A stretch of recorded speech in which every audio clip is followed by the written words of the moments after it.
Good morning, children. Today we are going to take up a very interesting story by Marga Minka. The name of the story is The Address. Once we do the chapter, we will be able to understand the emotional impact of war on individuals and families.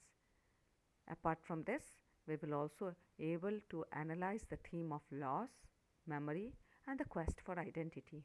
We will also be able to explore the mother-daughter relationship and reflect on the moral and emotional dilemma of reclaiming the past versus moving forward.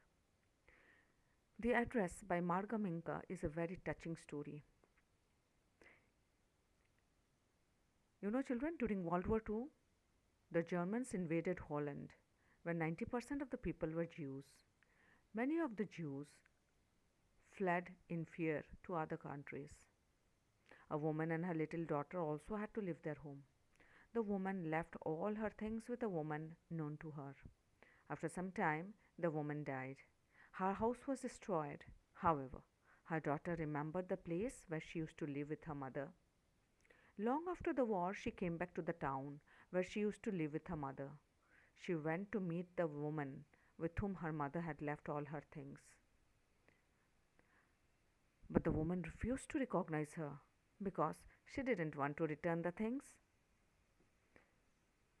In the story, the daughter describes how she felt during the visit and later again on her second visit. The story begins with the narrator coming back to her country after the war to see a woman named Mrs. Darling. The narrator tells the lady that she is the daughter of Mrs. S and she has come to take her mother's belongings. The lady is surprised to see the narrator and hides herself behind the door, denying knowing anybody by the name of Mrs. S. The narrator, for a moment, believes that she has come to the wrong address, but when she notices the lady wearing her mother's cardigan, she becomes sure that she has come to the right address. Although the lady closes the door on the narrator and the narrator leaves, she wants to take a second chance. She visits the address once again. This time, the door is opened by a 15-year-old girl, the daughter of Mrs. Darling. She invites the narrator in. When the narrator enters the house, she notices all their belongings, but she felt disgusted to see things arranged in a tasteless manner. She realizes that those things were of no use to her, now that her mother was no more. Moreover, she lived in a very small rented room and she has no place to keep so many things. She decides to go back and forget the address, and she feels that this will be the easiest thing to forget. Today we're diving into Marga Minko's incredible short story, The Address. It's a story that asks a really tough question. What happens when you're a survivor, but the world you survived for is gone? It's all about memory, what we lose, and that heart-stopping moment when you come knocking on the door of your own past. Just imagine it. You're standing on a doorstep years after the world took everything from you, and you have to ask this one simple but incredibly heavy question. The person on the other side of that door? Well, they're holding the keys to everything you once owned. This is where our narrator's story begins, trying to reconnect with a life that was stolen. And this is the reply she gets from the woman at the door, Mrs. Darling. Talk about a gut punch. With just a handful of words, the whole bleak reality of the post-war world just snaps into focus. A world where entire families simply disappeared, where surviving was the exception, not the rule. The narrator isn't just a visitor, you see. She's a ghost from a life that everyone else has already moved on from. So first up, let's talk about that initial confrontation. Mrs. Darling's words are like a brick wall. And then the door literally closes in our narrator's face, physically shutting her out from the very past she's trying so desperately to touch again. Okay, so here she is, Marconi Street, number 46. This single address is the one and only thread connecting her to her old life, to the place where her family's most precious things were supposedly being kept safe.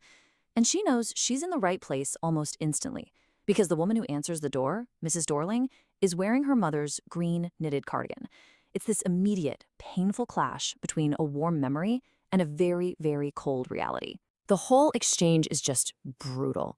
On one side, you have the narrator laying herself bare. She offers her name, explains her journey. She's completely vulnerable. And what does she get back?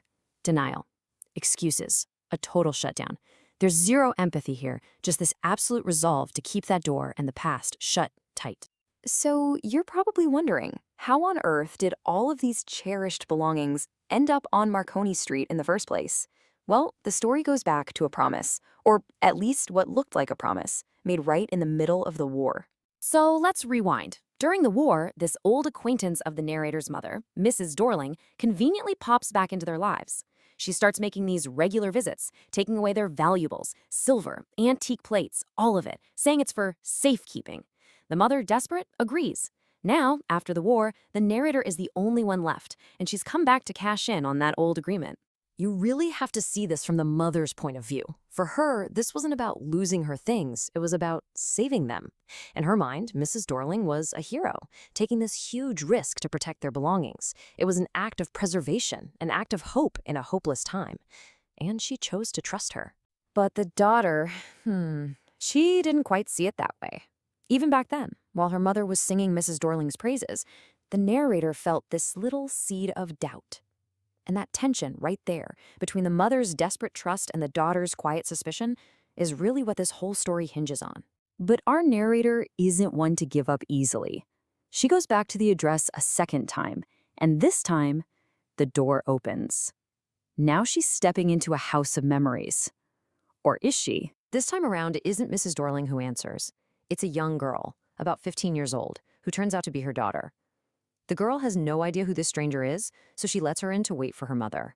And just like that, the narrator is finally inside. She stepped across the threshold and into what feels like a bizarre living museum of her own stolen life. The feeling that hits her is immediate. It's horror. She looks around and sees it all, the old tablecloth, the pewter plates on the wall. It's a strange, surreal paradox. She's standing in a room full of things she knows intimately, but the room itself is completely alien. It's the nightmare of finding your life has been taken over and restaged by someone else. And the problem runs so much deeper than just her stuff being in the wrong house. It's the whole atmosphere. The things that she once cherished now feel like they're suffocating her. They're arranged in this tasteless way, in an ugly room with this muggy, stale smell in the air. They're not treasures anymore. They're just clutter. The life, the soul they once had is completely gone. And then you have Mrs. Dorling's daughter, saying this so casually as she shows off the narrator's family heirlooms. She knows the word antique, sure, but she's absolutely no clue what their real value is, the stories, the memories. Her innocent comment just highlights this massive gap between owning something and actually understanding it. This memory gets to the absolute core of the entire story. It poses the real question, doesn't it? Is an object's value in what it's made of, or in the life that's lived around it? The narrator remembers eating with that cutlery every single day, never even knowing it was actual silver. Its value wasn't in the material, it was in the family ritual, the connection. Now, in Mrs. Dorling's house, it's just metal in a drawer. So seeing her past completely stripped of all its meaning, something just clicks for the narrator. She's hit with this profound realization. And standing there, in that lifeless room, she knows she has a choice to make. This is the heart of her epiphany, right here. In her memory, these things were alive. They were connected to her family, to her home. They meant something. But in reality, ripped from that context, they're just objects in a strange place. Their value wasn't in the silver or the wood. It was in the world they belonged to. And that world, as she now fully understands, is gone forever. And then comes the cold, hard, practical question. What would she even do with them? I mean, really, her new life is a small, rented room. She has, as she says, no more than a handful of cutlery to her name. There's just no space, not physically, and certainly not emotionally, for these ghosts from her past. Trying to bring them back would be like trying to cram an entire lost world into one tiny suitcase. It's just impossible. And so, she makes her decision, a truly powerful one. She resolves to forget the address. Now, this isn't an act of defeat. It's an act of profound clarity.